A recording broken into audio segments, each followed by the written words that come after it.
ଗଞ୍ଜାମ ଜିଲ୍ଲାର ବ୍ରହ୍ମପୁର ଉପକଣ୍ଠ ସହରରେ ଆରମ୍ଭ ହୋଇଛି ଆଞ୍ଚଳିକ କୃଷି ଯନ୍ତ୍ରପାତି ମେଳା। ଏହି କୃଷି ମେଳାରେ ମୋଟ 100ଟି ଷ୍ଟଲ୍ ସ୍ଥାନ ପାଇଛି। ଏହି ଷ୍ଟଲ୍ ଗୁଡ଼ିକରେ ଚାଷ ଓ ଚାଷ କରିବା ନିମନ୍ତେ ଆବଶ୍ୟକ ହେଉଥିବା ବିଭିନ୍ନ ସାମଗ୍ରୀକୁ ବିକ୍ରି ବଟା କରାଯାଉଛି। ଏହା ସହିତ ବିଭିନ୍ନ ଚାଷର କିଭଳି ଉନ୍ନତ ମାନର ଯନ୍ତ୍ରପାତିକୁ କିପରି ବ୍ୟବହାର କରି ଓ ତାହାକୁ କୃଷି କାର୍ଯ୍ୟରେ ଲଗାଇ କିପରି ଲାଭବାନ ହୋଇପାରିବେ ସେ ନେଇ ସଚେତନ ମଧ୍ୟ କରାଯାଇଛି। ତେବେ ଆଜି ଆସନ୍ତୁ ଜାଣିବା ଏହି ମେଳା ବିଷୟରେ।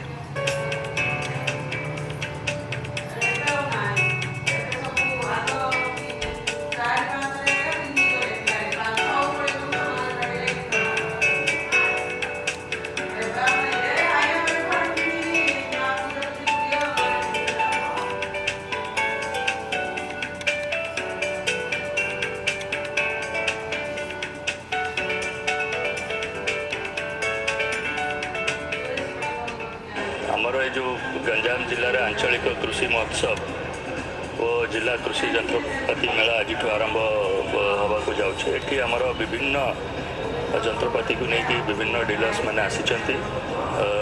ଏସବୁ ଯନ୍ତ୍ରପାତି ବ୍ୟବହାର କରିଲେ ଏଗ୍ରିକଲଚର ପ୍ରୋଡକ୍ଟିଭିଟି ବଢ଼ିବ, ତା ସହିତ ଲସ୍ ମଧ୍ୟ କମିବ।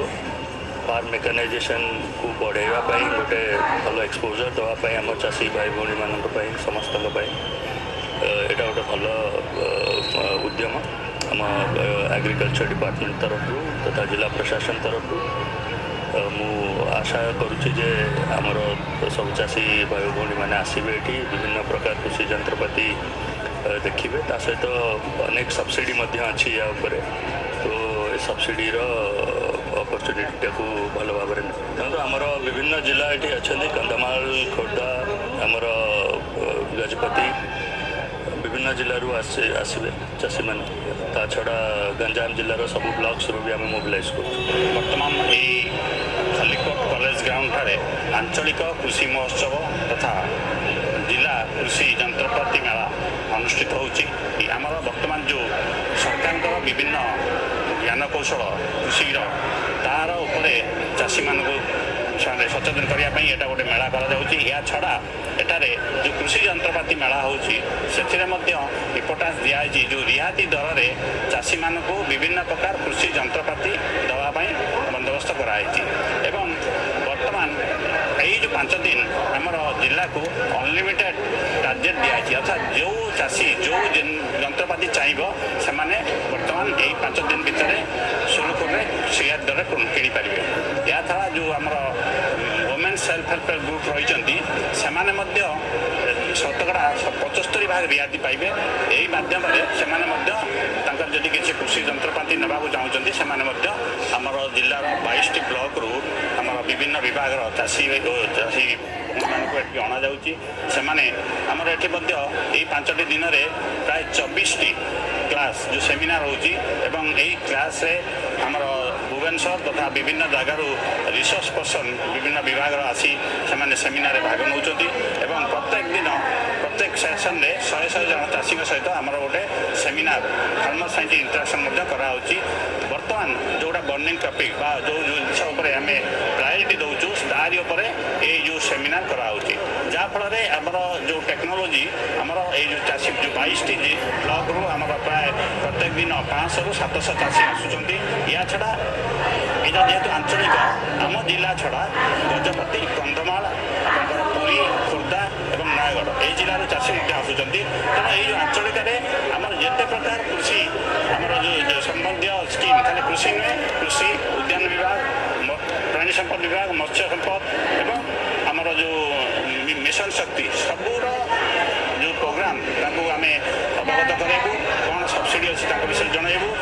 ଆମର ଏଇ ଯେଉଁ ଦକ୍ଷିଣାଞ୍ଚଳର ଯେଉଁ ଆମର କୃଷି ମେଳା ଯେଉଁ ଆମର ଏଠି ଅନୁଷ୍ଠିତ ହୋଇଅଛି, ଆମର 4ଟି ଜିଲ୍ଲା ଆମର ଏଠି ଭାଗ ନେଇଛନ୍ତି, ଯେଉଁଟାକି ଆପଣମାନେ ଦେଖିପାରୁଥିବେ ବିଭିନ୍ନ ପ୍ରକାର କୃଷି ଯାନ୍ତ୍ରିକରଣ ଏବଂ ଆମର ଭାଲୁ ଆଡ଼ିସନ୍ ଉପରେ ଏବଂ ଆମର ଛତୁର ବିଭିନ୍ନ ପ୍ରକ୍ରିୟାକରଣ ଏବଂ ଆମର ବଡ଼ି, ପାପଡ଼, ଆଚାର ଯେଉଁଟାକି ଆମର SHG ମାନେ ବି ଆସିଛନ୍ତି। ଆଉ ବିଭିନ୍ନ ସେକ୍ଟରରୁ ଆମର ହର୍ଟିକଲଚର ଡିପାର୍ଟମେଣ୍ଟ, ଏଗ୍ରିକଲଚର ଡିପାର୍ଟମେଣ୍ଟ ସମସ୍ତେ ଆସିଛନ୍ତି। ଆଉ ସମସ୍ତେ ତାଙ୍କର ପ୍ରଦର୍ଶନୀ ଦେଖାଇଛନ୍ତି। ଆଉ ଆମର କୃଷି ବିଜ୍ଞାନ କେନ୍ଦ୍ରର ଭଲ ଭଲ ଭଲ ଭେରାଇଟି ଏଠି ଆମର ଆଦୃତ ହେଉଛି ଏଠି ଗଞ୍ଜାମ ଜିଲ୍ଲାରେ, ତାକୁ ଆମେ ଏଠି ଆମେ ଡେମନଷ୍ଟ୍ରେସନ ହିସାବରେ କରିଛୁ। ଏବଂ ଆମର ଯେଉଁ ଭାଲ୍ୟୁ ଆଡ଼ିସନ୍ ଉପରେ ବି ଆମେ ତାକୁ ମାନେ ଇମ୍ପୋର୍ଟାନ୍ସ ଦେଇଛୁ ଏଇ ଆମର ମେଳାରେ। ଆଉ ଏଇ ଯେଉଁ କୃଷି ଯାନ୍ତ୍ରିକରଣ ଦ୍ୱାରା ଆମର ଯେଉଁ କୃଷି କାର୍ଯ୍ୟରେ କିପରି ଆମର ଲେବର ଯେହେତୁ ଆମର ସମସ୍ୟା ରହୁଛି କୃଷି କାର୍ଯ୍ୟରେ ଲେବରର ପଇସା କେମିତି ଆମର କମିବ, ତାପରେ ଯାନ୍ତ୍ରିକରଣ ଦ୍ୱାରା ଆମର କେମିତି ଅମଳ ବୃଦ୍ଧି ହେବ। ପ୍ରାୟ ଆପଣମାନେ ଧାନରେ ହେଉ କି ଅନ୍ୟ ପନିପରିବା ଚାଷରେ ହେଉ ଦେଖିବେ ଯାନ୍ତ୍ରିକରଣ ଦ୍ୱାରା ଆମର ପ୍ରାୟ 25ରୁ 35% ଆମର ବଢ଼ୁଛି ଅମଳ ଏବଂ ଆମର ଚାଷୀମାନେ ବି ବହୁତ ଉପକୃତ ବି ହେଉଛନ୍ତି।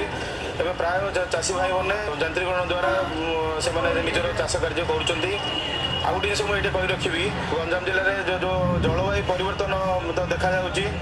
ଟାଇମ୍ ଟୁ ଟାଇମ୍ ଦେଖିବେ ସାଇକ୍ଲୋନ୍ ହେଉଛି, ଟାଇମ୍ ଟୁ ଟାଇମ୍ ଦେଖିବେ ମାନେ ବର୍ଷା ଅଧିକ ହେଉଛି। ବେଳେବେଳେ ସେପ୍ଟେମ୍ବର ମାସରେ ଦେଖିବେ ଷ୍ଟ୍ରେସ୍ ପିରିୟଡ଼ ବି ହେଉଛି, ଯେଉଁଟାକି ଆପଣଙ୍କର 15-20 ଦିନ ବର୍ଷା ବି ହେଉନି। ତାଦ୍ୱାରା ଆମର କୃଷିରେ ବି ବହୁତ କ୍ଷତି ବି ହେଉଛି। ଆଉ ସେଇ ଯେଉଁ ଜଳବାୟୁ ପରିବର୍ତ୍ତନକୁ ଧରିକି ଆମେ କିପରି ଚାଷ କାର୍ଯ୍ୟ ଆମେ କରିବା ସେଇଟା ଆମେ ଚାଷୀ ଭାଇମାନଙ୍କୁ ଆମେ ବୁଝାଉଛୁ। ଆଉ କେଉଁ ଭେରାଇଟି କଲେ ଭଲ ହେବ, ତାର କ'ଣ ଅମଳ କେମିତି ହେବ ତାକୁ ଆମେ ବୁଝାଉଛୁ। ଏଇଟା ଆପଣମାନେ ଦେଖିପାରୁଥିବେ କୃଷି ବିଜ୍ଞାନ କେନ୍ଦ୍ର ସାମ୍ନାରେ ଗୋଟେ ପ୍ଲାଣ୍ଟ ହେଲ୍ଥ କ୍ଲିନିକ୍ ବି ରହିଛି, ଯେଉଁଟାକି ବିଭିନ୍ନ ଜିଲ୍ଲାରୁ ଚାଷୀ ଭାଇମାନେ ଆସିଛନ୍ତି। ତାଙ୍କର ସମସ୍ୟା ଗୁଡ଼ିକ ସେଠି ଗୋଟେ ପ୍ରେସ୍କ୍ରିପସନ୍ ପେଡ୍ ବି କରାଯାଇଛି। ତାଙ୍କର ସମସ୍ୟା ଲେଖାଯାଉଛି, ତାଙ୍କର ନାଁ ଗାଁ ଠିକଣା ଲେଖାହେଉଛି, କ'ଣ ସମସ୍ୟା ଅଛି ତାଙ୍କ ପାଇଁ ମାନେ ଉପଚାର ବି ଆମେ ଲେଖୁଛୁ, ଆଡ଼ଭାଇଜରୀ ବି ଦେଉଛୁ। ଆଉ ସେମାନେ ବି ମୁଁ ଭାବୁଛି ନିଶ୍ଚିତ ଉପକୃତ ନିଶ୍ଚିତ ଭାବରେ ହେବେ ଆଗକୁ। ଆଉ ଆମର ସରକାରଙ୍କ ତରଫରୁ ଯେଉଁ ଆମର ମୁଖ୍ୟମନ୍ତ୍ରୀ କୃଷି ଉଦ୍ୟୋଗ ଯୋଜନାରେ ଯେଉଁ ଆମର ସ୍କିମ୍ ଅଛି ତାକୁ ଆମେ ବିସ୍ତୃତ ଭାବରେ ଆମେ ଚାଷୀ ଭାଇମାନଙ୍କୁ ଆମେ ବୁଝାଉଛୁ, କହୁଛୁ।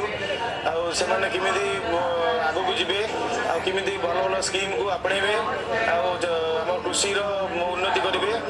ଜାଣି ରଖନ୍ତୁ, କୃଷିର ଉନ୍ନତି ଯଦି ହେଲା ଆମର ଜିଲ୍ଲାର ଉନ୍ନତି ହେବ, ରାଜ୍ୟର ଉନ୍ନତି ହେବ ଏବଂ ପରିଶେଷରେ ଦେଶର ବି ଉନ୍ନତି ହେବ। ଏତିକି କହିକି ମୁଁ ରହୁଛି। ନମସ୍କାର। ଏବେ ସମୟ ଅଛି ଗୋଟେ ଛୋଟିଆ ବିରତି ପରେ ରହିଛି।